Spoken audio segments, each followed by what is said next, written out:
Sir నమస్కారం. నమస్తే అండి. హాయిగా తెలుగు భోజనంలో ఉంది సార్ ఉషా పరిణయం అనగానే. సినిమా కూడా అలాగే ఉంటుందండి. ఫుల్ మీల్స్ అనమాట. చక్కగా విస్తరాకేసి వడ్డించిన అందరినీ కూర్చోబెట్టి మన సాంప్రదాయం అది. అవును. ఈ బుఫే కల్చర్ అంతా తర్వాత వచ్చింది, కానీ ఏ శుభకార్యమైనా చక్కగా విస్తరాకులు అన్ని కూరలు పెట్టి, అలాగే నేను సినిమా కూడా అన్ని ఎమోషన్స్ పెట్టి ఎవ్రీథింగ్ సంతృప్తిగా భోంచేసిన ఫీలింగ్ కలుగుతుంది. అండ్ ఇన్ఫ్యాక్ట్ నేను నమ్మేది కూడా అది. అందరూ కలిసి కూర్చుని భోంచేసినట్టు అందరూ కలిసి కూర్చుని సినిమా చూడాలంటే మనం అలాంటి సినిమా తీయాలి. అవును sir. So family, that's how you bring a family together. You should not be dividing the family. సినిమాలో కొంచెం కంటెంట్ బాగుండకపోతే తమ్ముడు బ్రదర్ ఒకసారి చూడాల్సి వస్తుంది, సిస్టర్ ఒకసారి, అందరు కలిసి కూర్చునే కంటెంట్ ఉండదు అక్కడ. అవును sir. I want to again మళ్ళీ థియేటర్కి జనం రావాలంటే మనం థియేటర్ ఎక్స్పీరియన్స్ ఇవ్వాలంటే సినిమా క్లీన్గా ఉండాలి. అలాగే ఉంటుంది ఈ సినిమా. సార్ మీరు జీనియస్ సార్. మీ సినిమాల సృష్టి అంటే నువ్వే కావాలి కావచ్చు, నువ్వు నాకు నచ్చావు, మల్లీశ్వరి, జై చిరంజీవ, వీటన్నిటితో పోలిస్తే ఇప్పుడు ఉషా పరిణయం ఎలా డిఫరెంట్గా ఉండబోతుంది? అంటే ఫ్రాంక్లీ స్పీకింగ్ నువ్వు నాకు నచ్చే జానర్లో ఉంటుందండి. But it's completely different story అసలు.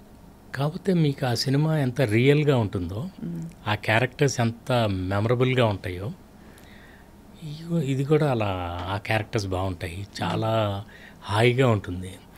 యూ వుడ్ వాంట్ టు, ఇప్పుడు నువ్వు నాకు నచ్చాలో స్పెషాలిటీ ఏంటంటే you want watch it time and again. అవును. వెంకటేష్ గారి యాక్టింగ్ కానీ, మ్యూజిక్ కానీ, ఒక్కొక్క సాంగ్, ఎవ్రీథింగ్. అండ్ అట్లా అందరు టెక్నీషియన్స్ కలిసి we made a beautiful film. 25 years తర్వాత కూడా మీరు దాన్ని ఎంజాయ్ చేస్తున్నారు. ఇది కూడా అలాంటి సినిమా. నాకు ఇలాంటి సినిమాలు తీస్తే లాంగివిటీ ఎక్కువ ఉంటుందని నా ఫీలింగ్. కానీ లవ్ అనే పదానికి నిర్వచనం బాగా మారిపోయింది ఇవాళ రోజుల్లో. కరెక్ట్. మీరు స్వయంవరం ఆ రోజుల నుంచి తీసుకుని ఇప్పటికి వస్తే సార్ అలాంటి ప్రేమలు ఎక్కడ దాదాపు కనిపించట్లేదని చెప్పాలి. సో మరి ఈ ఉషా పరిణయంలో ఎలాంటి ప్రేమ ఉంటుంది? నేను నిజం చెప్పాలంటే ఈ సినిమాకి మొన్న ప్రెస్ మీట్లో కూడా చెప్పాను, మై డెఫినేషన్ ఆఫ్ లవ్. ప్రేమ అంటే అర్థం మారిపోయిందని కరెక్ట్గా చెప్పారు మీరు. ఇవాళ అమ్మాయిలంటే కొంచెం రెస్పెక్ట్ తగ్గిపోయింది. ప్రేమ అసలు ఎక్స్ప్రెస్ చేయటమే ఆ రోజుల్లో చాలా అసలు కలోజల్ ఎంత కష్టంగా ఉండేదో, అలాంటిది ఈ రోజుల్లో తేలికైపోయింది. నువ్వు ఒక SMS అది చేయటం, ఇంకోళ్ళతో మాట్లాడితే అమ్మాయి మీద దాడి చేసేస్తారా? అవును. అంటే బేసిక్గా నా ఫీలింగ్ ఏంటంటే వాడు, అందుకే నేను మొన్న ఒక టీవీ ఇంటర్వ్యూకి వెళ్తే చెప్పాను, మీ అందరినీ నేను రిక్వెస్ట్ చేస్తున్నాను, మీడియా ద్వారా నా చిన్న విన్నపం, ఏదైనా ఇట్లాంటి న్యూస్ వచ్చినప్పుడు మీరు ప్రేమోన్మాది అని రాస్తున్నారు, ప్లీజ్ ఆ ప్రేమ అనే ప్రిఫిక్స్ తీసేయండి. ఉన్మాది మాత్రం, అందులో ప్రేమ లేదు, వాడు ఓన్లీ ఉన్మాది. అండ్ వాడు కేవలం అంటే దట్ ఈస్ కాల్డ్ పొజెసివ్నెస్.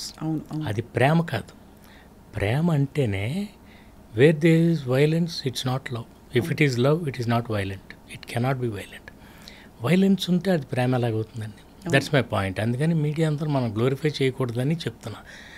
ప్రేమ అనే ప్రిఫిక్స్ తీసేయండి, వాడిది ఓన్లీ ఉన్మాదం. అండ్ గర్ల్స్కి ఉన్న రెస్పెక్ట్ మనం అది ఉంటేనే అందం. అవును. అండ్ నాట్ బికాస్ అంటే అదేదో పద్ధతిగా చెప్పడం అని కాదు. నేను అందమైన క్యారెక్టర్స్ చూశాను. I think the most beautiful thing in this world is the woman. అలా తల్లిని, అక్కని, నా ఫ్రెండ్స్ని, ఫ్యామిలీస్ని చూశాను నేను. I have seen great characters. Unfortunately వాళ్ళు ఎవరు లేరు ఇప్పుడు. మా మదర్ కానీ, మా పెద్ద అక్క కానీ, వీళ్ళందరూ బుక్స్లో రాసినట్లు ఉండేవాళ్ళు. అందుకే నాకు సినిమాకి వస్తే, నా సినిమా విషయానికి వస్తే, వాళ్ళందరికీ నేను ఐఎమ్ ఆన్సరబుల్ టు దెమ్. వాళ్ళకి అబ్జెక్షనబుల్గా ఒక్క వర్డ్ ఉన్నా కూడా నేను చాలా సిగ్గుపడతాను. అందుకే నన్ను ఓటీటీ అడిగినప్పుడు కొంచెం లాంగ్వేజ్ ఇది today's language, I said get out, I'm not interested. చెప్పేసారా? చెప్పేసి మీకు నమస్కారాలు. నుంచి ఓటీటీలో ఏంటి సార్ ఆ చెత్త? లేకపోతే ఏంటండి, they have normalised almost everything ఇంట్లోకి తీసుకొచ్చేసారు. అంటే లిటరల్గా ఫ్యామిలీని డివైడ్ చేశారు. ఇంట్లో సినిమా చూస్తున్నా కూడా ఒక్కొక్కళ్ళు చూడాల్సిన పరిస్థితి. ఫ్యామిలీ సినిమా అనే అందరూ టైటిల్ చెప్తారు, కానీ ఒక్కొక్కళ్ళు ఫ్యామిలీలో ఒక్కొక్కళ్ళు ఒక్కసారి చూడాల్సిన సినిమాలు. డైలాగ్స్ ఏంటి, అంతా అసలు చాలా జుగుప్సాకరంగా ఉంటుంది. ఇంకోళ్ళ గురించి మనం కామెంట్ చేయలేం, కానీ నా వరకు అర్థమైంది సార్. అదే కానీ అదే అంటే ఉషా పరిణయం అనే చిత్రంలో మీ కథ ఎలా ఉండబోతుందని, ఎందుకంటే ప్రేమలో ఎప్పుడు కాన్ఫ్లిక్ట్ ఎక్కడో అక్కడ వస్తుంది, కాన్ఫ్లిక్ట్ మిస్అండర్స్టాండింగు అదంతా క్లియర్ చేసుకుంటూ ముందుకెళ్తేనే ప్రేమ. ఉత్తుత్తి నా మామూలు పరిస్థితుల్లో ప్రేమ ప్రకటించుకుంటే దాని డెప్త్ ఎంతో తెలియదు కదా సార్. సో ఇక్కడ మనకు ఉషా పరిణయంలో ఎక్కడ కాన్ఫ్లిక్ట్ క్రియేట్ చేశారో అని I'm wondering. It's a totally different love story. నేను ఎందుకంటానంటే లవ్ స్టోరీ అనేది ఒక జనరలైజ్డ్ పదం. అవును, కానీ నేను అందులో ఇంకొక కైండ్ ఆఫ్ స్క్రీన్ ప్లే వాడాను. There's no love between the hero and heroine in the first half. Suspense ఏం లేదు. ఇంత లవ్ స్టోరీలో లవ్ లేకుండా ఎలా తీశారు?